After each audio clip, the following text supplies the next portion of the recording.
계시록 21장 9절부터 22장 5절까지 읽겠습니다. 일곱 대접을 가지고 마지막 일곱 재앙을 담은 일곱 천사 중 하나가 나와서 내게 말하여 가로되 이리 오라. 내가 신부 곧 어린 양의 아내를 네게 보이리라 하고 성신으로 나를 데리고 크고 높은 산으로 올라가 하나님께로부터 하늘에서 내려오는 거룩한 성 예루살렘을 보이니 하나님의 영광이 있음에 그 성의 빛이 지극히 귀한 보석 같고 벽옥과 수정같이 막더라. 크고 높은 성곽이 있고 12문이 있는데 문에 12천사가 있고 그 문들 위에 이름을 썼으니 이스라엘 자손 12지파의 이름들이라. 동편에 세문, 북편에 세문, 남편에 세문, 서편에 세문이니 그 성의 성곽은 12기초석이 있고 그 위에 어린 양의 12사도의 12이름이 있더라. 내게 말하는 자가 그 성과 그 문들과 성곽을 청량하려고 금 갈대를 가졌더라. 그 성은 네모가 반듯하여 장광이 같은지라. 그 갈대로 그 성을 청량하니 12,000 스타디온이요 장과 광과 고가 같으라. 그 성곽을 청량함에 144규빗이니 사람의 청량 곧 천사의 청량이라. 그 성곽은 벽옥으로 쌓였고 그 성은 정금인데 맑은 유리 같더라. 그 성의 성곽의 기초성은 각색 보석으로 꾸몄는데 첫째 기초석은 벽옥이요 둘째는 남보석이요 셋째는 옥수요 넷째는 녹보석이요 다섯째는 홍만호요 여섯째는 홍보석이요 일곱째는 황옥이요 여덟째는 녹옥이요 아홉째는 다망옥이요 열째는 비치옥이요 열한째는 청옥이요 열둘째는 자정이라. 그 12문은 12진주니 문마다 한 진주요 성의 길은 맑은 유리 같은 정금이더라. 성 안의 성전을 내가 보지 못하였으니 이는 주 하나님 곧 전능하신 이와 및 어린 양이 그 성전이심이라. 그 성은 해와 달의 비춤이 있을 데 없으니 이는 하나님의 영광이 비치고 어린 양이 그 등이 되심이라. 만국이 그 빛 가운데로 다니고 땅의 왕들이 자기 영광을 가지고 그리로 들어오리라. 성문들은 낮에 도무지 닫지 아니하리니 거기는 밤이 없습니다. 사람들이 만국의 영광과 존귀를 가지고 그리로 들어오겠고 무엇이든지 속된 것이나 가증한 일 또는 거짓말하는 자는 결코 그리로 들어오지 못하되 오직 어린 양의 생명책에 기록된 자들 뿐이라. 또 저가 수정같이 맑은 생명수의 강을 내게 보이니 하나님과 및 어린 양의 보좌로부터 나서 길 가운데로 흐르더라. 강 좌우에 생명나무가 있어 12가지 실과를 맺히되 달마다 그 실과를 맺히고 그 나무 잎사귀들은 만국을 소성하기 위하여 있더라. 다시 저주가 없으며 하나님과 그 어린 양의 보좌가 그 가운데에 있으리니 그의 종들이 그를 섬기며 그의 얼굴을 볼 터이요 그의 이름도 저희 이마에 있으리니 다시 밤이 없겠고 등불과 햇빛이 쓸데없으니 이는 주 하나님이 저희에게 빛이심이라. 저희가 세세토록 왕노릇 하리로다.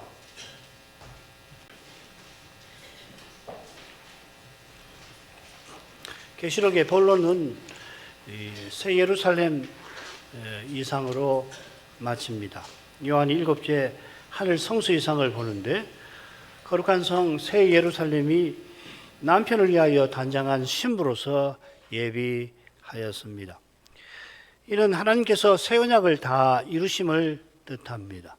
이 사실이 한가운데 부분에서 이루어도다 하신 말씀에서 21장 6절이죠. 잘 드러납니다. 이 말씀은 내가 만물을 새롭게 하노라. 그 앞에 5절에 있는 말씀과 붙어 있습니다. 그리스도의 신부인 새 예루살렘이 단연 새롭게 된 만물입니다. 이는 교회는 그의 몸이니 만물 안에서 만물을 충만케 하시는 자의 충만이라는 이 말씀의 실현인 겁니다. 새하늘과 새 땅은 그리스도를 통하여 하나님께서 전반에서 전부이신 그런 세계입니다. 이 세계 외에 없는 것보다 못한 영역이 있고 그 영역이 바로 불못입니다. 그게 있는 것, 분명히 있죠. 있는데 없는 것보다 못한 그런 것이죠, 그죠? 그러니까 기독교 창조론에 있어서 있다라고 하는 것은 크게 중요한 의미를 가집니다. 하나님이 선하게 지으셨기 때문에 무릇 창조된 있는 것은 선한 것이거든요. 그 악한 것은 없다고 할 수 없지만은 그 있는 것보다 못한 거 아니에요, 그죠? 이게 기독교 창조론에서 매우 중요한 겁니다. 여기 참여하는 자들이 일곱째 성수 이상 마지막에 이렇게 나옵니다. 지난주 살피지 않은 8절로 가죠. 그러나 두려워하는 자들과 믿지 아니하는 자들과 흉악한 자들과 살인자들과 행음자들과 술객들과 우상 숭배자들과 모든 거짓말하는 자들은 불과 유황으로 타는 못에 참여하리니 이것이 둘째 사망이라. 이 비슷한 내용이 오늘부터 살필 이 일곱째 사건 장면 21장 9절부터 22장 5절 장면에 나옵니다. 그 21장 27절에 나오고요. 계시록 맺은말에도 나옵니다. 그 보시면은 21장 8절 읽었으니까 21장 27절 읽지요. 속된 것이나 가정한 일 또는 거짓말하는 자. 그리고 22장 15절 개들과 술객들과 해금자들과 살인자들과 우상 숭배자들과 및 모든 거짓말을 좋아하며 지어내는 자. 이렇게 세 구절에 똑같이 등장하는 인물도 있고요. 예, 거짓말하는 자가 공통으로 있고 두 구절에 겹치는 인물들, 살인자들, 행음자들, 술객들, 우상 숭배자들도 있습니다. 개들이라고 하는 것은 부정한 짐승이니까 흉악한 자들, 속된 것, 그 다음에 가정한 일과 관련되는 개념입니다. 구약부터 이제 언약 바깥에 있는 이방인을 개들이라고 불렀고, 이 개들이라고 하는 것이 저기 빌립보서 3장에도 나오죠. 바울도 이 용어를 씁니다. 우상 숭배나 술객의 복술은 단연 가정한 일, 복술도 점치는 거니까 우상 숭배랑 같은 거죠. 결국은 이 가정한 겁니다. 살인과 행음도 계명을 어긴 부정한 속된 것이죠, 그죠? 속죄죄의 가장 근본적인 개념이 계명을 모르고 어기거나 지키지 않는 거 아니에요. 부정한 일이나 가정한 일은 하나님을 떠난 상태나 하나님을 대적하는 상태. 부정한 것은 하나님을 떠나 죽은 상태고, 가정한 것은 그 상태에서 하나님을 대적하는 걸 가리키지 않습니까? 따라서 부정한 일이나 가정한 일을 행하는 이들은 거룩한 성에 들어가지 못합니다.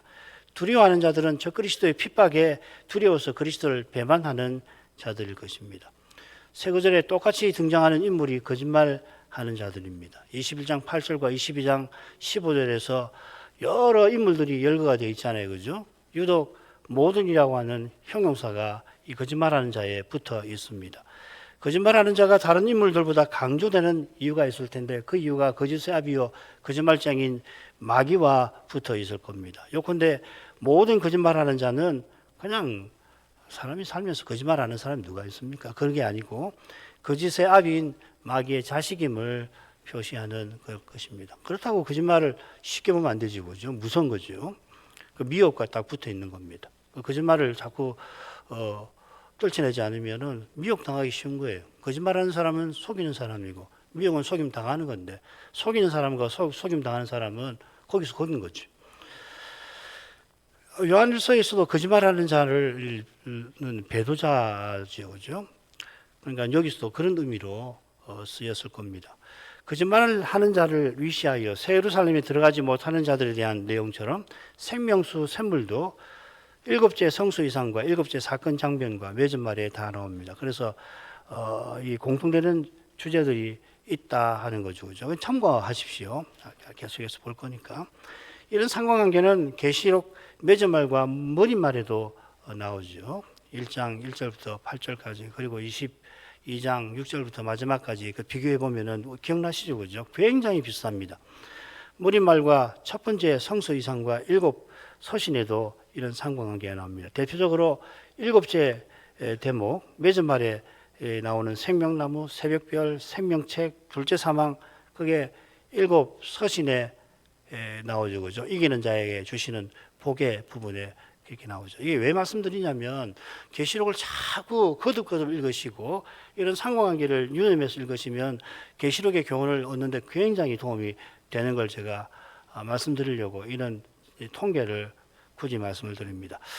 자, 이 공통 표현과 주제는 결국 누가 새 예루살렘인가 하는 내용과 관련되겠죠, 그죠? 자, 줄거리를 바로 가죠. 오늘 읽은 부분 5수로 나눕니다. 21장 9절부터 11절 어린 양의 신부인 새 예루살렘 있고 그 하나님의 영광이 있다, 영광을 가졌다 이렇게 됐습니다. 그리고 21장 12절부터 21절에는 예루살렘과 성곽과 그 규격에 관한 내용이 길게 나옵니다. 그리고 한가운데 하나님과 어린 양께서 성전이 되신다 하고 하나님의 영광의 주제가 여기 나오죠. 그리고 21장 24절부터 마지막까지는 새 예루살렘에 들어가는 자와 들어가지 못하는 자, 결국 이 예루살렘 성곽 문과 관련되는 겁니다. 기초 다 관련되는 주제죠, 그죠? 문으로 들어가는 건데 그 기초가 사도 아니에요, 그죠? 그러니까 사도의 교훈을 받는 자가 들어간다는 이야기죠. 그렇지 않은 사람은 못 들어간다는 이야기가 되겠습니다. 그리고 22장 1절부터 5절에 생명수 강수에 대한 주제가 나오는데 거기에 하나님의 영광의 주제의 표현과 주제가 나옵니다. 그러니까 말씀드린 대로 처음, 가운데, 마지막에 하나님의 영광이 똑같이 나와요. 어린 양의 신부가 거룩한 성의 모습으로 등장하는데 이 성이 하나님의 영광을 가지고 있어서, 영광이 있어서 신부다 모습을 갖추는 거죠. 하나님의 영광이 등인 어린 양을 통하여 새 예루살렘을 가득 채워서 지성소인 예루살렘에는 성전이 없습니다. 하나님의 영광을 장차 우리가 배울 텐데 이는 생명수 강수를 마시는 것과 붙어 있습니다. 시편 36편 9절 말씀을 읽으면 도움이 될 겁니다. 대저 생명의 원천이 주께 있사온즉 주의 광명 중에서 우리가 광명을 보리이다. 생명과 광명의 관계 말이에요. 지난번 시편 강의하면서 말씀드렸는데 이게 굉장히 중요한 겁니다.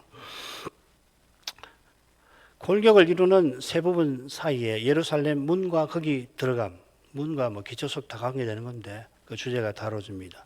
넷째 부분 밑줄친 2번에 보면 성문에 들어가는 이와 들어갈 수 없는 이들이 나오죠. 그들이 들어가는 예루살렘 문과 기초석, 이 문과 기초석으로 이루어진 성곽, 그리고 성과 성의 규격이 짝을 이루는 둘째 부분에 정교한 줄거리를 이루며 나옵니다. 왜 이런 이야기를 하는가 하는 건 누가 이 성에 들어가는가 그 주제죠. 그죠? 이 성은 누구인가 하는 것과 관계되는 거죠. 지금 그리스도의 얼굴에 비치는 하나님의 영광을 깨닫는 이 광채 보는 이들이 그 영광을 장차는 세세토록 배울 겁니다. 이게 신학자들이 말하는 우리의 지복, 하나님을 봄, Vision of God이라고 그러는데요. Vision of Day, 하나님을 봄이라고 하는 겁니다. 하나님의 영광은 그때도 지금과 마찬가지로 등대인 어린 양을 통하여 비치는 것입니다. 자, 이런 줄거리를 가지고 처음 부분 가죠. 7 대접을 가지고 마지막 7 재앙을 담은 7 천사 중 하나가 나와서 내게 말하여 가로되 이리 오라 내가 신부고 어린 양의 아내를 내게 보이리라 하고 성신으로 나를 데리고 크고 높은 산으로 올라가 하나님께로부터 하늘에서 내려오는 거룩한 성 예루살렘을 보이니 하나님의 영광이 있음에 그 성의 빛이 지극히 귀한 보석 같고 벽옥과 수정같이 막더라. 천사가 요한 사도에게 어린 양의 신부를 보여주는데 흥미롭게 그 천사가 누군지 소상하게 밝혀져 있습니다. 7 대접 가지고 마지막 7 재앙을 담은 7 천사 중 하나입니다. 얼른 완성된 구원에 이른 교회, 성도, 새 예루살렘을 소개하는 일을 마지막 7 재앙을 솟는 천사가 맡는 게 어색하게 느껴질 수 있습니다. 우선 새 예루살렘이 어린 양의 신부답게 예비하려면 반드시 마지막 재앙을 적그리스도의 정부와 세계에 쏟아야 합니다. 이 재앙 때문에 영과 짐승과 거짓 선자는 마지막 전쟁을 무모하게 벌이게 될 겁니다. 이 전쟁에 이어 최후 심판이 있고 이 심판을 통해서 그리스도의 신부를 음료로 만드는 악한 시도가 영원히 없어지는 것이죠. 주님께서 알곡과 가라지 비유에서 장차 하나님 나라에서 모두 넘어지게 하는 것과 불법을 행하는 자들 거두 풀무불에 던져 넣을 것이라 말씀하신 그대로입니다. 이 말씀이 강설 처음에 살핀 주제 둘째 사망에 참여하는 자들과 관련되겠지요. 이 천사가 요한에게 이리 오라 하는데 17장 그 음료 바빌론의 비밀에서도 보면 7 대접 가진 천사 하나가 역시 요한들어 이리 오라 하고서 음료에 받을 심판을 너에게 보이겠다 합니다. 이번에는 어린 양의 신부를 보이겠다 합니다. 사실상 어린 양의 신부가 받을 영광을 보이겠다 이 말이죠. 어린 양의 신부는 그리스도의 교회입니다. 그리스도께서 우리의 신랑이시고 우리가 그리스도의 신부인 사실은 우리와 그리스도의 관계가 갖고 있는 여러 측면 중 하나일 겁니다. 아주 중요한 측면이죠. 이 측면과 밀접히 붙어 있는 것이 그리스도가 우리의 머리이시고 우리가 그리스도의 몸과 지체라고 하는 것일 겁니다. 이 그리스도의 몸과 지체 이것이 신랑과 신부의 측면보다 그리스도와 우리가 하나 된 것을 더 드러내는 점이 있습니다. 신랑과 신부의 측면은 그리스도와 우리가 하나인 점도 있고 신랑이신 주님이 우리를 주님처럼 사랑하시는 점도 있겠죠. 머리와 몸의 측면도 하나인 점 외에 머리로서 그리스도가 우리를 다스린다는 면도 있습니다. 우리를 다스리는 면, 우리를 사랑하시는 면이 서로 통하지요. 우리를 다스리시는 주님이 우리를 섬기십니다. 이게 마지막 부분에서 우리가 주를 섬기고 왕노릇하는 그 점하고 이어질 겁니다. 거기서 이 주제를 다룰 수가 있겠습니다. 영원한 나라에서 통치는 어떤 형태로 어떤 모습으로 나타날 건가 그 말이죠. 왜 영광스러운가? 하나님의 영광이 나타나는데 그러면 우리를 통해서 드러나는 하나님의 영광, 삼위의 영광은 뭔가 그 말이겠죠, 그렇죠? 이 천사가 요한에게 어린 양의 신부를 보이려고 성신으로 요한을 데리고 크고 높은 산으로 올라갑니다. 이 성신으로라고 번역했는데 성신 안에서가 나왔습니다. 천사가 감히 성신님을 부릴 수 없죠. 이건 참남한 말인데 성신을 도구나 수단처럼 대할 리가 없습니다. 계시 영이신 성신 안에서 천사가 요한에게 중요한 장면을 보여줄 수 있습니다. 성신 안에서라는 말은 결국 뭐냐? 천사와 요한이 지금 이상 안에 있다라고 하는 뜻입니다. 이게 나중에 무슨 말인지 알게 되실 겁니다. 크고 높은 산은 에스겔 40장 처음에 여호와께서 에스겔에게 새 성전 이상을 보여주시려고 이스라엘 땅 높은 산 시온산인데요. 시온산에 데리고 가신 사건과 붙어 있습니다. 에스겔은 이상 받을 때 시온산에 있는 게 아니죠, 그죠? 저기 바벨론에 있고 성신으로 데려가시는 거죠. 그 산에 여호와께서 세우실 성전이 있는데 그게 이제 40장부터 쭉 나올 겁니다. 지금 성신 안에서 천사가 요한을 크고 높은 산으로 데려갔는데 거기 거룩한 성 예루살렘이 보입니다. 이런 예루살렘 성에 보좌가 있고 거기서 생명수 강수가 흘러내리는 사실과 붙어 있죠. 이 높은 곳이라는 이야기죠, 그렇죠? 아울러 느부갓네살 꿈에 뜨인 돌이 나타나서 태산을 이루고 그다음 태산이 온 세상에 가득하다 하는 장면을 끝나죠. 그것하고 관계되는 겁니다. 요한이 보는 새 예루살렘 성은 온 세계에 가득한 태산입니다. 이게 하나님께로부터 하늘로서 온다는 표현에 담긴 중요한 의미고 이건 지난 시간에 제가 말씀을 드렸을 겁니다. 그러니까 우리는 이 시간 공간, 이 하늘, 땅, 우리가 공간을 생각할 때 가장 중요한 것이 하늘과 땅 아니에요. 이런 공간 개념을 우리는 벗어날 수가 없지요. 그러니까 영원한 세계에 대해서 설명하실 때도 우리에게 알아듣게 이야기하려면 우리가 창조 질서 안에서 하나님께서 행하시는 일들을 통해서 계시하신 것을 통해서 알려주시는 건데 대표적으로 이 공간으로서는 하늘, 땅이 대표적이잖아요. 산도 있고 하나님이 계시하시는 중요한 장소인 산이 있고 그렇잖아요. 그러니까 우리는 부득불 이 영원한 나라를 생각할 때 그럴 수밖에 없어요. 그래서 영원한 세계도 새 예루살렘 성이라고 하는 이미지로 하지 어떻게 우리가 성의 모습을 갖추겠습니까? 우리의 영광스러운 모습이 새 예루살렘 성이라고 하는 이미지를 통해서 드러내는 거 아니에요? 그 세계는 지금 우리가 아는 공간이나 시간을 넘어선 범주의 세계란 말이죠. 그러니까 우리는 이 하나님의 말씀을 통해서 또 일반 계시도 마찬가지인데 그걸 통해서 장차 이 영원한 세계가 어떤 세계일까를 우리가 생각해 보는 거라고요. 가보면 그때 도달해 보면 깜짝 놀랄 겁니다. 지금 이 기록되어 있는 것이 다 맞는 동시에 이 기록되어 있는 이미지와 상징으로 담을 수 없는 세계가 나타날 거예요. 무슨 말인지 아시겠죠? 그러니까 새하늘과 새 땅 하니까 그때도 하늘이 있고 땅이 있고 또 높은 산이 있고 성 밑에 성 하나가 있고 예루살렘 성 밖에 무슨 불못이 있고 그 밖에 넓은 땅이 있고 이런 식으로 상상하잖아요. 그렇게 상상하시면 안 된다는 거예요. 아시겠습니까? 예를 더 설명하면 설명할수록 또 문제가 생기니까 이만큼만 제가 하죠. 이 성은 하나님의 영광이 있습니다. 하나님의 영광이 있다는 것은 새 예루살렘이 영광스러운 삼위를 모신다 하는 말입니다. 그 있다라는 말, 그 갖는다는 말이거든요. 영어로는 have입니다. 헬라말 에코라는 말인데 우리는 하나님을 갖는다 이런 거 잘 못 쓰잖아요. 우리 어법에 모신다라고 이렇게 모신다는 거하고 하나님을 소유한다는 거하고 똑같진 않지만 우리말에는 모신다는 표현을 쓰는데 그 말입니다. 셋째와 다섯째 부분에 같은 표현과 주제가 있는데 한번 보십시다. 하나님의 영광이 비치고 그 다음에 22장 5절에는 주 하나님이 저에게 비치신다 이렇게 됐죠. 그죠? 그러니까 하나님의 영광이 비치는 것이나 하나님이 비치시는 것 서로 다르지 않지요. 자꾸 영광을 사물로 생각하면 안 됩니다. 어떤 빛과 같은 거예요.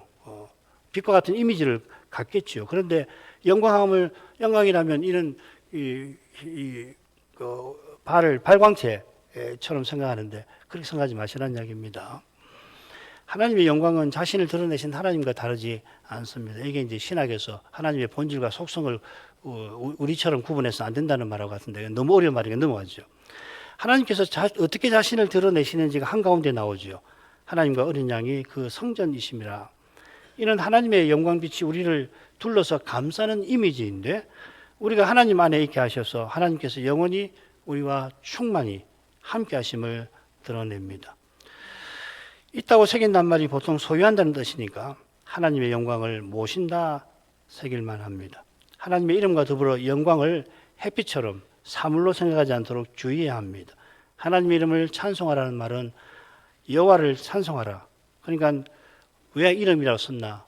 여호와께서 약속대로 언약 이루신 여호와를 찬송하라는 것이듯이 하나님의 영광은 언약 이루신 하나님을 가리키는 것입니다. 하나님의 영광을 모시고 있어서 그 성의 빛이 지극히 귀한 보석 같고 벽옥과 수정같이 맑습니다. 영광의 하나님께서 그 성 높은 곳에 보좌를 베풀고 거기서 친히 언약을 이루신 자기를 우리의 아버지와 하나님으로서 나타내시는 까닭에 우리가 하나님의 아들과 백성답게 되는 겁니다. 이게 그 성의 빛이 뜻하는 내용입니다. 그 성의 빛. 그 성이니까 보석같이 묘사를 해서 보석을 동원해서 찬란하게 표현하는데 그 내용이 뭐냐? 우리가 하나님의 자녀요, 아들이요, 백성이라고 하는 거. 우리 지난 시간 살핀 일곱째 이상상변에 나오는 그 내용이죠. 하나님의 아들들답게 선악하게 하신 영광스러운 모습이 지극히 귀한 보석 같고 이 보석 이미지는 이제 제국의 이미지가 있죠. 그죠? 다니엘 2장에 나오는 벽옥과 수정같이 맑은 이미지로 표시되어 있습니다. 이건 남편을 위하여 단장한 신부의 모습이기도 합니다. 그래서 영원한 제국은 그리스도 세계이겠죠. 자, 그 다음 넘어가죠. 두 번째 성곽 규격인데 줄거리 바로 가죠. 12절 13절은 예루살렘의 12문입니다. 거기 12지파 이름이 있습니다. 14절은 12기초석인데 그 12기초석에 12사도 이름이 있다는 거고요. 15절부터 18절에서는 성곽의 규격과 재료가 나옵니다. 그리고 19, 20절은 다시 기초석에 관한 이야기인데 12가지 보석이라고 있고 그 다음에 21절은 12문인데 그게 12문은 12진주다 해서 정교하게 대칭을 해서 이 줄거리가 만들어져 있습니다. 이 짧은 본문에 얼마나 신령한 내용이 많고 깊은지 아무도 다 헤아리지 못할 겁니다. 예루살렘 성이 다윗과 솔로몬이 세운 시온성과 예루살렘 성경과 필시 붙어 있듯이 이게 이제 에스라 느헤미야 주제지요. 하나님께서 구약시대에 계시하신 말씀이 본문의 신령한 내용을 살피는 지침이 될 겁니다. 베드로 사도가 그랬죠.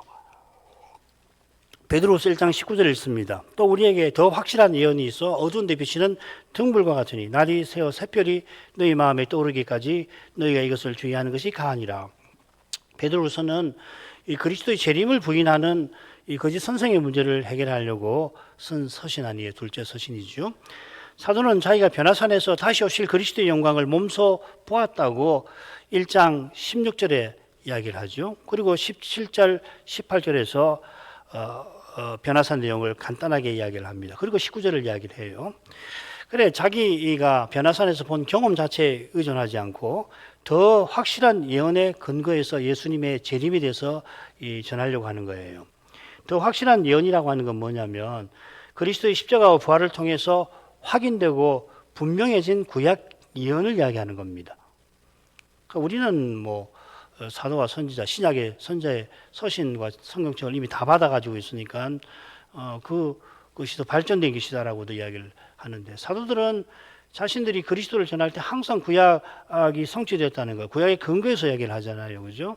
그래서 이 구약의 계시가 그리스도의 십자가 부활로 통해서 증명이 되고 더 분명해졌거든요. 지금 이 더 확실한 예언이라고 할 때, 예언이라고 하는 구약 계시를 말하고, 더 확실하다는 말은 그리스도의 십자가 부활로 인해서 확인되었다라고 하는 이야기입니다.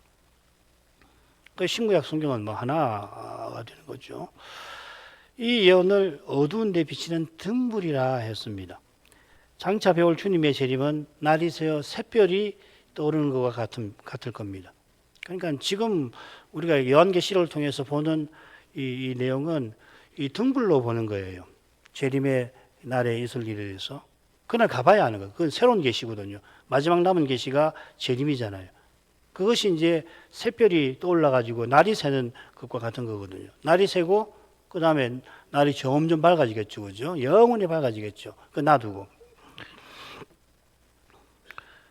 거기에 비하면 재림까지 구약 예언과 신약 계시는 등불과 같아 날이 샌 것만큼 밝지 않습니다. 그만큼 밝지는 않지만 재림 전까지 재림 살피는데 이 신약과 구약의 계시만큼 밝은 빛이 없지요. 우리가 철저히 이 말씀에 근거해서 이 재림을 말해야 되는 겁니다. 괜히 날 추산하고 그런 짓 하면 안 되는 거죠. 사도가 베드로후서 3장에서 거짓 선생의 거짓을 지적하면서 계시하신 말씀에 줄곧 근거하죠. 아마 제가 지난주에 그런 이야기를 드렸던 것 같은데, 처음 하늘과 땅이 말씀으로 세워졌다가 노아에게 계시하신 말씀대로 심판을 받았고, 그 위에 등장한 지금 하늘과 땅도 그 동일한 말씀으로 심판받을 건데 불로 심판받을 것이고, 이미 약속하신 대로 새 하늘과 새 땅이 그 위에 등장할 거라. 다 말씀과 관련되는 거죠, 그렇죠? 이 태도는 오직 말씀, 오직 성경의 모범입니다. 우리가 현대과학과 문명에 관해서 지금 대표적인 AI, AGI 뭐 이런 거 아니에요. 그리고 역사와 현실의 추이의 변화에서 민주주의 이념의 확산 뭐 이런 거, 그러면서 이 극우의 등장 뭐 등등, 이걸 우리가 보고 듣는 것에 우리 눈과 귀를 닫아서는 안 됩니다. 열려 있어야 하는데, 사도처럼 신약과 구약의 계시의 마음과 귀를 기울이면서 눈앞의 현실과 역사의 전개와 그리고 재림의 징조를 살펴 마땅한 겁니다. 굉장히 비상한 시기를 살아가는 것은 조금만 관심 있으면 계시를 놔두고서도 아마 모르실 수 없으실 거예요. 특별히 AGI에 대한 논의 어렵지만은 시간 나시면 좋은 강연 같은 거 한번 들어보십시오. 세상은 지금 어떻게 변화되고 있나, 얼마나 급속히 변화되고 있나. 100년, 10년 단위가 아니에요, 이제는. 교회의 틀을 이룬 사도의 교훈을 제대로 받기 위하여 계시에 관한 사도의 태도를 살피고 어떻게든지 본받을 것입니다. 기초석에 관한 교훈을 제대로 이해하려면 제사장의 에봇의 보석들은 물론이고 뭐 예레미야에도 있고요, 에스겔에도 있고요. 그 다음에 심지어 고대 천문학 지식도 동원해야 합니다. 쉬운 작업이 아니죠. 저 같은 사람은 뭐 이런 지식을 습득하기 어려운 사람이니까 성신의 감화를 구하면서 신약과 구약의 계시를 의존해서 분명하다고 여겨지는 교훈을 우리는 살필 것이고, 저로서는 그렇게 하려고 합니다.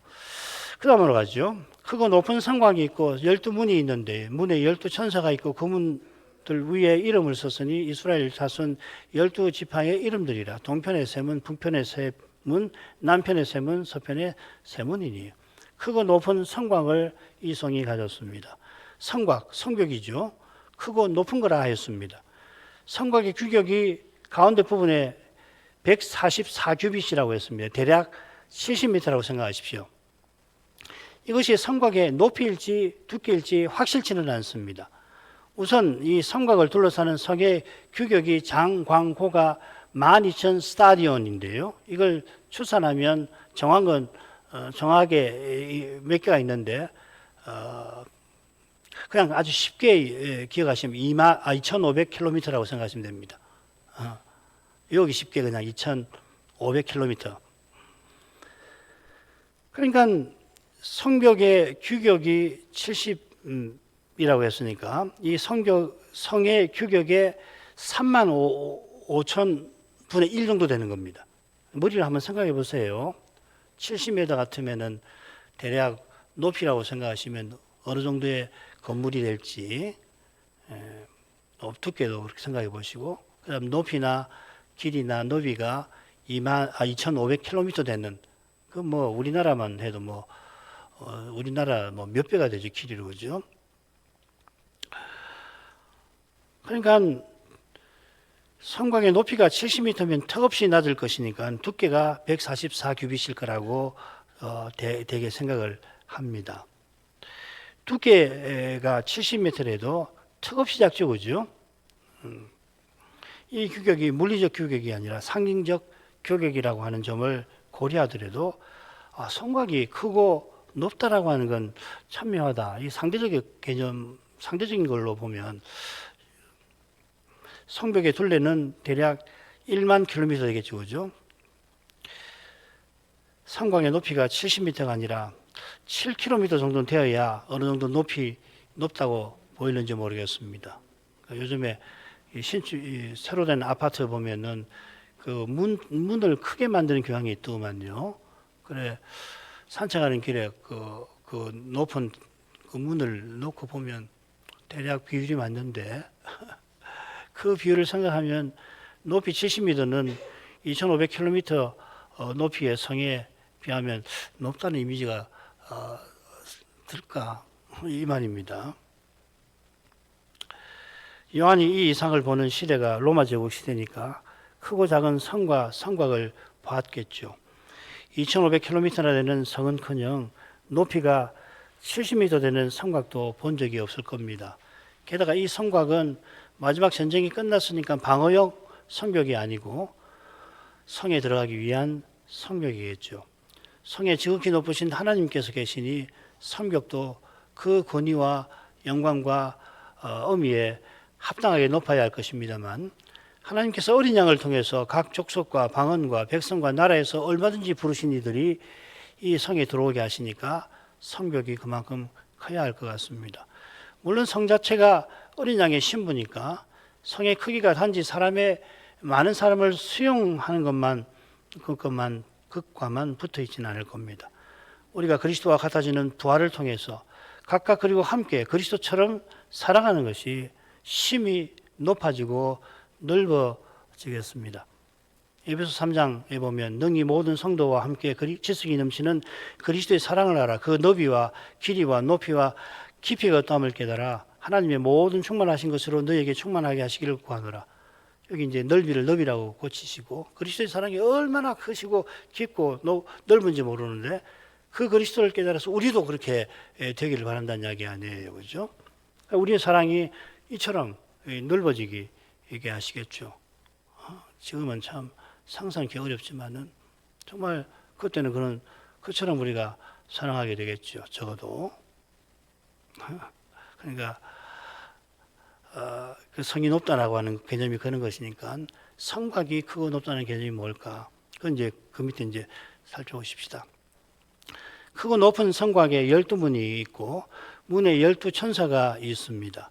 필시 한 문에 한 천사가 있을 겁니다. 성곽의 두께가 70m나 되고 높이는 훨씬 큰 규격일 것 같은데, 이 천사는 작은 책장면의 천사가 한 발은 바다에 한 발은 땅에 두고 있는 것처럼 성곽의 규격에 걸맞은 모습일 것 같습니다. 그러니까 천사를 생각할 때 그 크기가 우리 정도 되거나 우리보다 좀 큰 사람 같은 모양이라고 생각하지 마시라는 겁니다. 계시록 11장에는 한 발을 땅에 한 발을 바다에 두고 있는 그런, 그리고 하늘을 향해 손을 두고 있는 천사의 모습, 거대하죠, 그죠? 천사가 문마다 있다는 것은 하나님과 그리스도를 모신 거룩한 성을 지키게 하신 것입니다. 거룩한 성을 해칠 무슨 요소가 남아있어서가 아닙니다. 만왕의 왕께서 이 성에 보좌를 두고 영원히 다스리시는 그 권위와 의미의 영광을 나타내는 한 요소이겠죠. 이런 내용도 흥미롭고 중요합니다만은 무엇보다 주목할 것은 그 문들 위에 이름을 썼으니 이스라엘 자손 12지파의 이름들일 것입니다. 7인 시리즈 막간의 이 이마에 입맞은 이스라엘 12지파의 14만 4천 명이 나온 거 기억하시죠? 이들이 이어 하나님과 어린 양 앞에 서서 찬송하는 각 나라와 족속과 방언과 백성에서 아무라도 능히 설 수 없는 큰 무리겠죠. 이 무리가 곧 예루살렘 성입니다. 그들이 14만 4천인 것은 성곽의 규격이 144규빗인 것과 무관하지 않겠죠. 12지파마다 12,000, 12 곱하기 1000씩 하나님의 인을 맡는데 이들이 구원받은 성도 전체이고 택하신 신구양 백성입니다. 언약 백성의 수가 흔히 10인데 신구약 백성이라 12 곱하기 12인 겁니다. 12 더하기 12 해서 24도 그렇게도 상징할 수 있겠지만 12 곱하기 12, 144로 신구약 백성을 상징한 뜻이 있다고 생각합니다. 신구약 백성은 시간의 전개에 따라 그저 더해진 것이 아니라 온전히 합해져 하나 된 것임을 144가 상징하는 것 같습니다.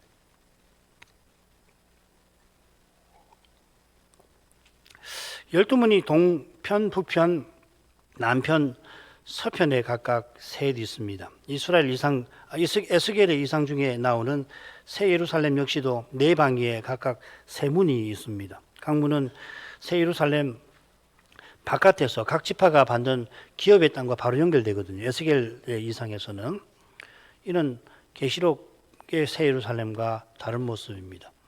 이 새 예루살렘 바깥에 우리가 받아 사는 땅이 별도로 있는 게 아닙니다. 그 성 자체가 우리입니다. 계시록의 예루살렘은 어떤 물리적 장소가 아니라 어린 양의 신부를 상징합니다. 그리스도의 세계, 새하늘과 새 땅을 가리킵니다. 이런 점을 고려하면 네 방위에 세 문이 있다는 것은 아마도 모든 나라와 족속과 백성과 방언에서 나온 이들이 그리스도를 믿고 그리스도의 몸에 속하게 된 것을 가리킬 겁니다. 무엇보다 중요한 점은 이 일이 구약의 예언을 이루는 사실이라는 거겠죠. 맞죠? 거룩하신 아버지, 마지막 성경책의 마지막 대목에서요, 세루살렘의 이상을 요한에게 보여주신 바로 그 사실에서 하나님께서 얼마나 주의 백성을 사랑하시고 귀히 여기시는지를 살필 수 있게 하셔서 감사드립니다. 새 예루살렘이 어린 양의 신부가 되게 하시고 그리스도를 통해서 저희가 하나님의 아들들이 되게 하셔서 영원히 그 나라를 상속하되 그리스도와 함께 상속하게 하셔서 그리스도와 신비한 연합 가운데서 하나님을 영원히 가까이하며 섬기게 하십니다. 이게 얼마나 복되고 영광스러운지를 예루살렘의 영광스러운 모습에서 그 장엄한 규격에서 확인하게 하십니다. 하나님의 영광이 그 성에 있는데 하나님께서 등대이신 어린 양을 통하여 그 영광 곧 언약 다 이루신 사랑의 영광을 충만히 영원히 비추실 것입니다. 그 영광이 우리 마음을 얼마나 기쁘고 복스럽고 고결하고 아름답고 또한 겸손하게 만들지 상상하기 힘듭니다. 그 성이 맑은 유리 같은 정금으로 되어 있는 것처럼 주의 영광이 마치 빛을 온전히 투과하는 유리처럼 온 예루살렘 저희 전부에게 비칠 것입니다. 그 빛이 만일 그때도 저희에게 저희 안과 밖에 있다고 한다면은 안팎에 그 빛이 비칠 때 우리 자신이 그 빛인지 그 빛이 우리 자신인지 분간하기 힘들 것도 같습니다. 그처럼 그 영광으로 그리스도의 기쁨이 우리에게 넘쳐서 우리가 기쁨이 우리인지 알기 힘들 것도 같습니다. 이 복된 순간을 이날에도 바라게 하시고 이날에도 그 순간을 향하여 살아갈 수 있게 하옵소서. 잠시 있다 사라질 쾌락과 세상 행복을 추구하는 이 어리석음을 철저히 떨치게 해 주옵소서. 떨치는 대가가 아무리 큰 것이라고 해도 심지어 이 목숨을 잃는다 하더라도 꼭 그와 같이 그 어리석음을 떨치고 저 복된 나라를 향하여 살아갈 수 있게 하옵소서. 예수님 이름으로 기도합니다. 아멘.